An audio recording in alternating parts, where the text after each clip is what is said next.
Friends, രാവിലത്തെ തീറ്റ തിന്നാൻ വേണ്ടി കോഴികളെയും പ്രാവുകളെയൊക്കെ മുറ്റത്ത് വിട്ടതാണ്. അങ്ങനെ മുറ്റത്ത് വിടുമ്പോൾ നിറയെ അമ്പലപ്രാവുകളും വരാറുണ്ട് കേട്ടോ. അപ്പോൾ ഇന്ന് വന്നൊരു അമ്പലപ്രാവാണ് ഇത്. ഈ ഒരു അമ്പലപ്രാവ് ബാക്കിയുള്ള പ്രാവുകളെയെല്ലാം കൊത്താറുണ്ട്, അതേപോലെ കോഴിക്കുഞ്ഞുങ്ങളെയെല്ലാം കൊത്താറുണ്ട് കേട്ടോ. കോഴിക്കുഞ്ഞും വിട്ടു കൊടുക്കാറില്ല, കോഴിക്കുഞ്ഞ് അതിൻ്റെ പിന്നാലെ ഓടിച്ച് കൊത്താറുണ്ട്. അങ്ങനെ പേടിച്ച് അപ്പുറത്ത് മാറി നിൽക്കുകയാണ് കേട്ടോ. ആ അമ്പലപ്രാവ് പറന്നു പോയതൊന്നുമില്ല, എങ്കിലും നിറയെ തീറ്റ തിന്നിട്ട് മാത്രമേ അത് പോയുള്ളൂ. വീണ്ടും ഇതാകണ്ടോ, ഗോതമ്പെല്ലാം കഴിക്കുകയാണ്. അങ്ങനെ നമ്മുടെ പുതിയ പ്രാവിൻ്റെ കുഞ്ഞാണ് കേട്ടോ അത്. ഇതാണ്ടോ, കുഞ്ഞാണ് അത്. ബാക്കി 2 കുഞ്ഞുങ്ങളുണ്ടായിരുന്നു, അത് വലുതായി. അച്ചൻപ്രാവാണ് കേട്ടോ ഇത്.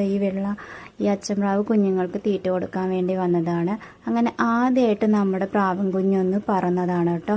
പറന്നൊന്ന് താഴെ ഇറങ്ങി. ഞാൻ വേഗം തന്നെ അതിനെ കൂട്ടിലോട്ട് കയറ്റിട്ടോ. പെട്ടെന്ന് കയറ് പറഞ്ഞതാണ്. പൂച്ചയൊക്കെ എങ്ങാനും കണ്ടിട്ടുണ്ടെങ്കിൽ പിടിക്കും. അപ്പം